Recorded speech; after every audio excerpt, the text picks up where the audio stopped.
Hello, and welcome. Today we embark on a journey deep into the soul of Canada, a land of vast beauty, hidden secrets, and unspoken taboos. Beyond the familiar landscapes and polite reputation, Canada holds mysteries waiting to be uncovered.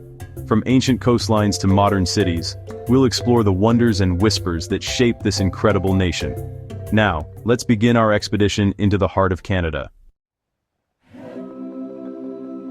Our journey starts where land meets sea, Canada's coastline, the longest in the world. Stretching over 243,000 kilometers across 3 oceans, it's a wild tapestry of fjords, cliffs, and inlets. This immense boundary is the lifeblood of countless ecosystems and communities, shaping Canada's history and identity.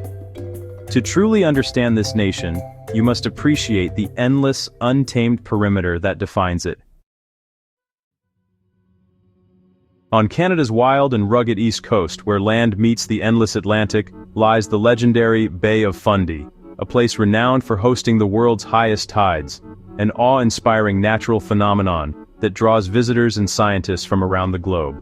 Twice every day, an astonishing 160 billion tons of seawater surge in and out of the bay, more than the combined flow of all the world's freshwater rivers.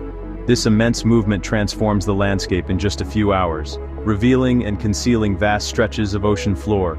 At low tide, you can wander across the exposed seabed, weaving between the towering Hopewell rocks, sculpted by centuries of relentless tidal forces. But just hours later, the same spot is submerged beneath meters of swirling water, accessible only by kayak or boat, as the ocean reclaims its territory. This extraordinary tidal cycle shapes every aspect of local life, from the rhythms of fishing boats to the traditions of coastal communities who have adapted to the ever-changing shoreline. The bay's powerful tides are a humbling reminder of nature's raw energy, sculpting the coast and inspiring awe in all who witness them. To watch the tides of the Bay of Fundy is to witness the heartbeat of the planet, an endless, mesmerizing dance between land and sea. We now confront a national taboo: Indigenous land rights. This is a subject often left unspoken, yet it shapes the very foundation of our country.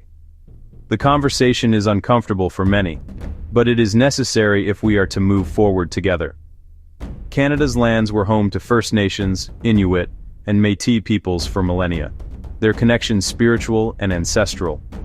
These communities thrived, developing rich cultures, languages, and traditions that are deeply rooted in the land itself. Colonization brought displacement and broken treaties, a legacy still felt today. Promises made were often broken, and the resulting trauma continues to echo through generations, affecting families and communities in profound ways. The issue of unceded territories, especially in British Columbia, remains unresolved and deeply complex. Many lands were never formally surrendered, and questions of ownership and stewardship persist, challenging our understanding of justice and reconciliation. Understanding this context is vital. Every landscape carries stories older than any map. The rivers, forests, and mountains are not just scenery. They are living witnesses to history, memory, and identity. To truly know Canada, we must listen to Indigenous voices and acknowledge the land's deeper history. Only by recognizing these truths can we begin to heal and build a more just future for all who call this land home. Beneath Montreal lies the Réseau, a vast underground city spanning over 32 kilometers. Born from the need to escape harsh winters, it connects malls, metros, museums, and more. Exploring its corridors is like discovering a hidden world, one that shapes daily life, yet remains invisible to many. Sometimes, to understand a city, you must look beneath the surface. In Canada, naming a child isn't as free as you might think. Provinces like Quebec and British Columbia have rules banning names deemed harmful or ridiculous. Names like spatula or symbols have been rejected to protect children from ridicule. This quiet regulation reveals a subtle tension between personal freedom and state protection. It's a hidden rule in the game of life, shaping identities from birth. Each winter, Ottawa's Rideau Canal transforms into the world's largest skating rink. Stretching nearly 8 kilometers, it becomes a bustling artery for commuters and families alike. Skaters glide past Parliament, stopping for hot chocolate and beaver tails at kiosks on the ice. The skateway is a symbol of Canadian resilience, turning winter into a season of joy and connection. It's a secret wonderland at the heart of the capital. Tipping in Canada is a subtle social dance, fraught with unspoken rules. Though not mandatory, tipping 15–20% is expected in restaurants and personal services. The moment of payment is loaded with silent judgment and anxiety for both locals and visitors. It's taboo to discuss tipping openly, yet the system relies on this quiet understanding. This everyday ritual reveals much about Canadian etiquette and social expectations. Hidden beneath rural Ontario is the Diefenbunker, a Cold War-era fortress built to shelter Canada's leaders from nuclear attack. Designed to withstand a 5-megaton blast, it was a secret for decades. Now a museum, its stark corridors and preserved rooms are a chilling reminder of a world on edge. The Diefenbunker is a physical legacy of fear and preparation for the unthinkable. Exploring it is to confront a dark chapter in history. In British Columbia's Okanagan Lake, legend speaks of Ogopogo, a mysterious, serpentine creature. Indigenous stories of Naha-a-Itk blend with modern sightings, fueling Canada's most famous cryptid myth. Ogopogo is embraced by locals as both folklore and tourist attraction.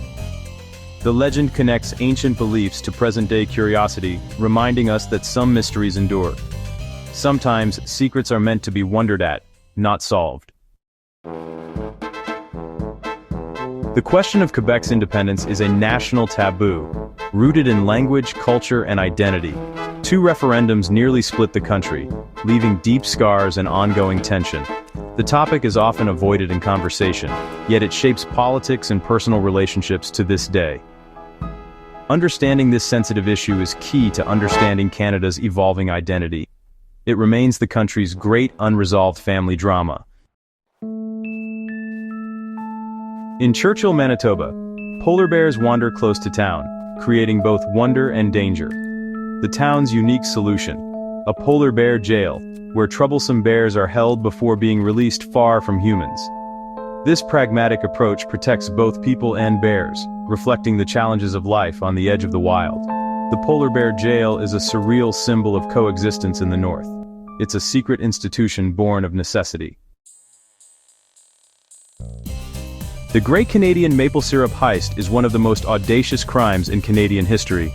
Thieves managed to steal nearly 3,000 tons of syrup, worth a staggering $18 million, from Quebec's strategic maple syrup reserve, a facility designed to stabilize the market and protect this liquid gold. The operation was incredibly elaborate and took place over several months. Barrels were carefully siphoned, then refilled with water to avoid detection, while the stolen syrup was quietly funneled into the black market. The thieves worked in secret, exploiting gaps in security and trust. When the crime was finally uncovered, it shocked not just Canada, but the entire world. The heist exposed the high-stakes, surprisingly competitive world of maple syrup economics, and quickly made global headlines, sparking investigations and public fascination. It's a sticky tale of ambition, deception, and greed, all swirling behind what many see as a wholesome national symbol. The story revealed just how valuable and vulnerable Canada's sweetest export can be. Even Canada's most cherished traditions can have a surprisingly dark and dramatic side, reminding us that sometimes truth really is stranger than fiction. Canadians are famous for saying sorry, often, and for almost anything. This reflex is less about guilt and more about social harmony, a way to navigate public life with minimal friction. Yet, apologizing too much can be misunderstood as weakness or lack of confidence. The real taboo is pointing out this habit, as it touches a deep part of the national character. The Canadian sorry is a small word with big cultural meaning. In Rodney, Ontario, stands what may be the world's smallest jail, just 2 tiny cells built in 1904. It served as a local drunk tank, a relic of small-town justice and community policing. Today, it's a quirky landmark, reminding us that history lives in the smallest places. The jail story is one of simplicity and change in rural Canada. Sometimes the biggest stories are found in the tiniest spaces. Canada's multicultural mosaic is a source of pride, but discussing its challenges is often taboo. Beneath the surface, tensions over immigration, economic disparity, and systemic racism persist. The fear of appearing intolerant can stifle honest conversation, leaving issues unaddressed. True harmony requires open dialogue, not silence. The mosaic is not perfect, but its strength lies in its ongoing effort to piece itself together. Canada's diversity is a living, evolving experiment. Our exploration of Canada's secrets ends here, but the journey of discovery continues. This land is more than landscapes. It's a tapestry of hidden histories and ongoing conversations. Thank you for joining me. May you carry a sense of wonder for the world's hidden corners. Until our next adventure, keep exploring.